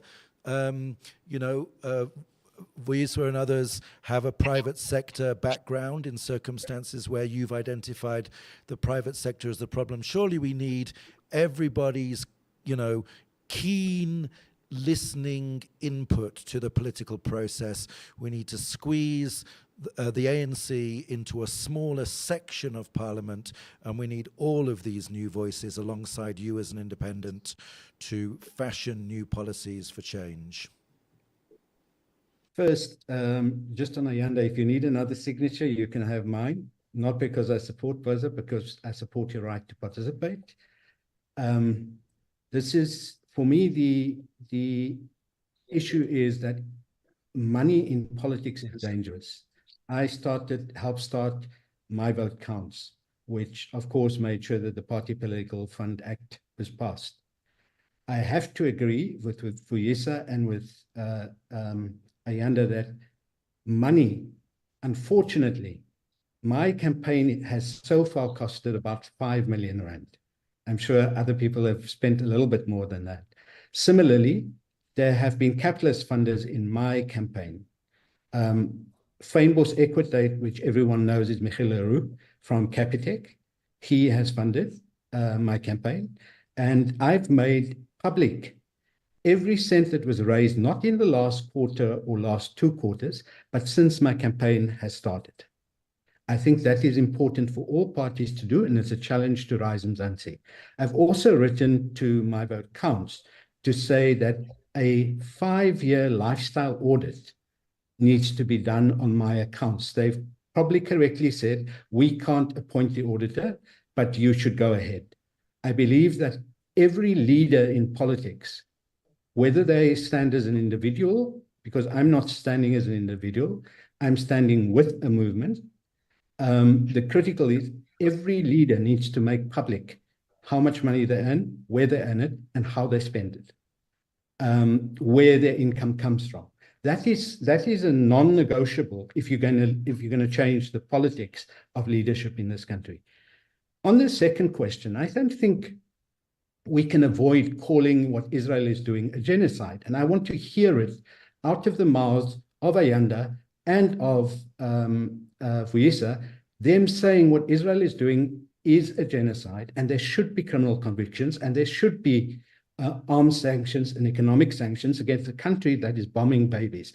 If they cannot say that, it speaks to the issue of principle. Call it a genocide. You are a leader in a province. On the last point, Ayanda, I hear you say unemployment is the most critical question. But again, the question is, when you were in Prasa, and I've seen your TikTok message apologizing for that, you know that you defended Bongi Sizwe Mpondo, his appointment, when we had laid out to you in great detail the corruption at Prasa, the illegality of how things are appointed. Again, I would like to hear what Vuyiswa's program is as Premier for Gauteng for public transport, particularly commuter rail transport. Because if we're speaking about spatial injustice, let me say Cape Town is not the worst. There are other cities that are worse in terms of spatial injustice, according to the reports. I just don't have it in front of me. Cape Town is very special in that it has the mountain and so on. What our duty is to ensure that there's a functioning rail system, both commuter and freight rail. We have to make sure that there's green energy. We have to make sure that people participate in parliament and people participate in governance. And I would like to All right. hear Sorry. how that works. Okay. All right.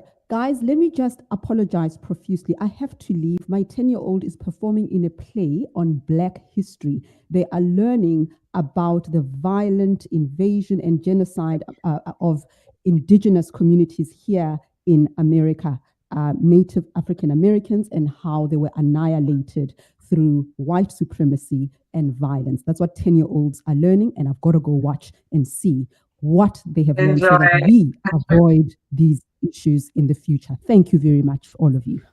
Redi, thank you. We will Thank you, Redi, and all the best to your daughter. On that note, we may have to do an election debate with everybody who's here, but we'll talk about that very soon. We may need to have a conversation with everybody who's here today about transport, about international relations, about economic policy, and give you a proper platform to answer all the questions, because Zaki asked so many questions and you don't have a chance to answer them all. I personally, as a Jewish person living in South Africa with Jewish ancestry, I cannot understand why anybody would not call what the Israeli military is doing in Gaza a genocide. That's my personal view, because it is collective punishment of a whole people based on the pretext of a political objective to try and, remove Hamas or whatever. And, notwithstanding the terrible events of October the 7th, where many Jewish people are killed, nothing justifies that process of an attempt to exterminate and destroy a whole people and all of the men, women, and children who live there. So I lay that challenge out to you as well, and I hope that we'll have conversations about Palestine in more detail. We have to find a way to wrap up without Redi. I think what we should do, folks, is go to each person for, shall we say, a minute, and give you one last minute to talk to everybody who's listening to Reality Check or who will listen to this subsequently. And shall we start with you, Ayanda, to respond to anything that Zaki said and give us your sort of rounding off message of what BOSA stands for and what you'll do. And I've got one last challenge. Will you work together? Will you work with Zaki? Will you work with, how is it going to work once all of you guys are in Parliament, which we hope is the outcome of these elections? Thank you so much. That's quite a challenge that you've given me there. I'm going to try and take a minute. If I'm long, I'll be a minute and a half. The short answer is yes, indeed. We do look forward to working with all peace-loving South Africans who want to make sure that this country reaches its fullest potential. That is the first. The second one, you're quite right, Zaki. In fact, I've gone a step further and not just made a TikTok video about my time in transport and what I had observed and found in PRASA. I've written to the SIU. I spoke to the spokesperson, Mr. Kaiser Khanyaho, and I asked, how can I contribute? Because as you will know, the president has enabled them to look into some of the goings on at PRASA. I have written not one, but 2 dissertations. The first master's degree was about the state of the infrastructure in PRASA. So alarmed was I that I did a research dissertation to find out what the causes of the vandalism and the dilapidation were. You know, they existed prior to COVID, so we can't just say it's a COVID response. The second dissertation is about gross underspending of capital and infrastructure budget at PRASA. The infrastructure budget is supposed to solve for the dilapidation, but in fact, that budget is not being spent. And I wanted to find out why. So indeed, I've gone, over and above just being shocked and speaking on TikTok to say to the SIU, how can I be of assistance? Here's what I found in my minor dissertations, and can I help going forward? It's important to take personal accountability if you're going to be a leader. And I think when it comes to the ICJ, our track record as Build One South Africa, I believe, speaks for itself in the way in which we speak for the downtrodden. We speak those who are being abused, who are being violated in any way, shape, or form. Musi Maimane, who is the leader of Build One South Africa, was arrested even in Zambia for the position that he took when it comes to assisting opposition politics there. And I think it's important to note that we are for a 2-state solution. We are for peace. I am a mother, and so I'm moved whenever Redi says, my daughters have got to play, or she posts pictures of them running. I'm a mother of boys. I've inherited girls as well in my new relationship. And so I cannot stand and say I want to see women and children being murdered in any way, shape, or form, regardless of where they're from, regardless of which side of the spectrum they're in. Any violence cannot be the solution. So we are for peace. We are for a two-stage solution, and we have put it on record as such. I wish we had more time. Maybe we'll have coffee or we'll be reconvened another time. But I think that's the long and the short of it from us. Thank you very much for the questions. Thank you, Ayanda Vuyiswa. Thank you, Ben. So in closing, I didn't have a lot of time to chat about our proposals that we've described in our manifesto, but I want to just say one thing. Creating employment is important. Jobs are important, but it's not enough. People don't eat jobs. People are more than just their job. We have families, we have communities, we have societies that need to be rebuilt. You know, during apartheid, people had jobs, but we had broken families, we had spatial segregation, we had a lack of social justice, and we had severe economic injustice. And so this is why we have taken a very systematic and systemic approach to how we want to deal with the various polycrises in our society. We don't see them in isolation. So we prioritize leadership and governance as a critical factor. And we make proposals around reforming the electoral system, moving towards a mixed open party list constituency-based system. We also talk about the importance of restoring the South African family that was absolutely decimated during the apartheid era, and the need to center the family as a fundamental part of social justice. We talk about hunger. A person, we have people that we call the working poor in South Africa. People who have a job, who are working, but cannot even afford to feed themselves or to travel to work. That is a travesty. So we need to prioritize solving the hunger crisis, because that is a big part of the reason why we have the education outcomes we have, and why we have this thing called an expanded unemployment rate, where people cannot even afford to go to work or to look for work. So we also believe safety is a critical factor for us in South Africa, and we're going to prioritize professionalizing and equipping the police service, and focusing on proactive and preventative management of crime. And the last one that I want to touch on is nation building. We are not simply, again, a country of people who just exist amongst each other looking for jobs. We are people, we need to work towards becoming a nation, and nation that is a much more longer term generational project. We have to have the difficult conversations about language and how we entrench a shared sense of history and culture, how we deliver social justice and equity in a very practical way. Spatial inclusion and spatial justice is one of the core features of our manifesto. And so we fundamentally believe that whether a person works or not, whether a person lives in Tembisa or lives in Sandton, whether a person is of any race that they are born into, they should have equal opportunity and the ability to live a decent, not just a decent, but actually have well-being and be able to even dream of prosperity. We are very far from that right now. So so let me pause there and say thank you very much for giving us an opportunity to be here today, Ben. You know, we talk about 30 years of democracy. I think we should all agree we're going to talk about 400 years of colonialism, racism, and exploitation, and then 30 years of democracy. Yeah. That's our historical, we've got to have that in our historical sites. And that's what you guys are all setting out to work on in a few years in Parliament. Zaki, tell us, you're going to work together and you're going to reverse those 430 years. Well, let me start first by saying I will work with anyone in Parliament who supports the Constitution and the rule of law, anyone in Parliament who opposes corruption, and anyone in Parliament who supports working class, pro-working class policies, programs, and budgets. Going from there, however, we have to say that the idea that we can get rid of poverty and inequality in a generation, I wish we could. I really wish we could get rid of it so quickly.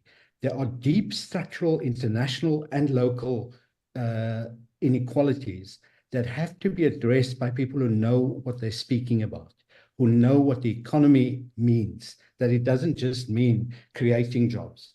It means understanding what are the factors that prevent job creation, speaking honestly to people at community level about artificial intelligence, speaking honestly to people about roboticization. I think these are questions that none of the political parties have addressed. How are you going to pay for professionalizing SAPs? How are you going to pay for that? To this day, the only manifesto that I've seen, and I don't support the party, but because I'm not supporting any political party, but the only people I've seen who's actually said how they're going to pay for things is, what's the party's name? Change Starts Now. I haven't seen anyone say this is how we're going to pay for it. And to have unfunded mandates is highly irresponsible, whether you're the DA, whether you're the ANC, whether you're the IFP, or whether you're BOSA or Rise Mzansi. It is critical that we work together to look at where we can find the money, because that's essential. So having said that, I believe that structural change is necessary and that we have to look at climate catastrophe and a road beyond capitalism, which is not afraid of working with the private sector, of bringing the private sector in, but knows that if I'm going to challenge banks, I have to challenge them on behalf of working class people who are enormously indebted in our country. If not only working class people, middle class people are indebted too. So our job is a very, very difficult one. And I don't think the politicians go beyond the rhetoric of building nations and holding hands and so on. These are important questions. I'm not a nationalist, so forgive me if I don't believe in nation building. I believe in building solidarity and a society where everyone, whether you're from South Africa or whether you're in Europe, whether you're in Sudan, you have a right to exist and be part of a human community and part of the fact that everyone has a right to life and every living thing has a right to life on the planet. Zaki, that's a beautiful philosophical way to end. I cannot imagine, I cannot understand why anyone in South Africa would not want Zaki Ahmed, Vuyiswa Ramakopa and Ayanda Ali in Parliament, even if you are historically ANC voters and you think the ANC still has something to offer. I cannot understand why you wouldn't want this new energy, this new desire to stand up and be counted and be part of the political system. People must go and vote in the elections. We wish you guys the utmost success. We're extremely grateful that you joined us today. We are equally grateful to Nicholas Nyati of the DA and to Phoebe Potgieter, who also joined us today. Please come on another episode where we'll have a slightly more structured conversation about policies in each area, and we still need to understand how you all are going to make decisions in Parliament once all these new parties and new voices and independents are sitting there together and change things. Thanks to our funders, the Frederick Neumann Foundation, Oxfam South Africa, thanks to News24. Thanks to the audience who've been patiently watching and listening and posting on YouTube. Some say that some of you are wolves in sheep's clothing and we should watch out for you. Well, come to our next debate and we'll hear a little bit more from all of the candidates who came today and keep engaging. Bye-bye, South Africa, and thank you.